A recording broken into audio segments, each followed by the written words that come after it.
Salut à tous et bienvenue sur Hashtag Protestant 2.0. Je suis heureuse de vous retrouver en ce mardi le 20 juillet à Mittesheim. Pour cette journée, je vous propose d'ouvrir la Bible au livre de l'Ecclésiaste. On va au début du chapitre 5.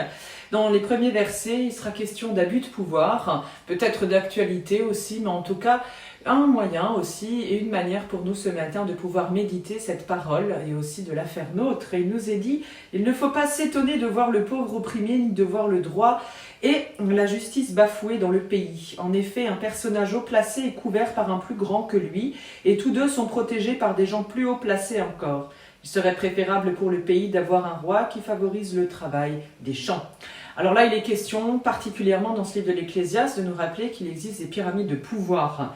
Et le sage, ici, semble avoir d'ailleurs peu d'illusions sur ces enjeux et ces jeux de pouvoir, justement, et tous les trafics d'influence qui existaient déjà à l'époque, c'est pas un truc nouveau. Donc loin des grands de ce monde, alors à la fin, la question nous est posée, est-ce que la vie au champ, finalement, serait-elle de tout repos tout autant que celle à laquelle nous sommes destinés chacune dans nos vies? Ainsi donc, à chaque jour, il y a un labeur, mais également, quand il est question de pyramide de pouvoir, il est également question de conflit, il est également question d'opposition, et nous le vivons également. Posons-nous cette question, réfléchissons et méditons, voilà, où pouvons-nous trouver notre bonheur, le calme et la quiétude avec le Seigneur?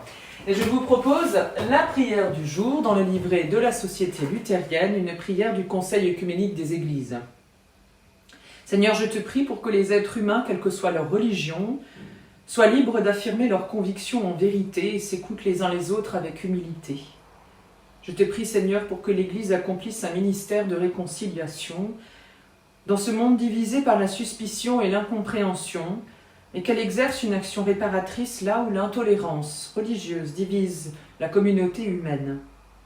Je te prie pour que l'Église témoigne avec amour et témoigne avec vérité de celui qu'elle appelle Seigneur.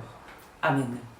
Sur cette prière, je vous souhaite une super belle journée dans la grâce de notre Seigneur et sous son soleil. Et je vous donne rendez-vous demain matin pour la prière du petit-déj. On se donne rendez-vous d'ores et déjà sur YouTube et Facebook, Hashtag Protestant 2.0 ce dimanche en vidéo pour un temps de célébration avec le Seigneur et nous serons à Mittesheim. Portez-vous bien et à plus.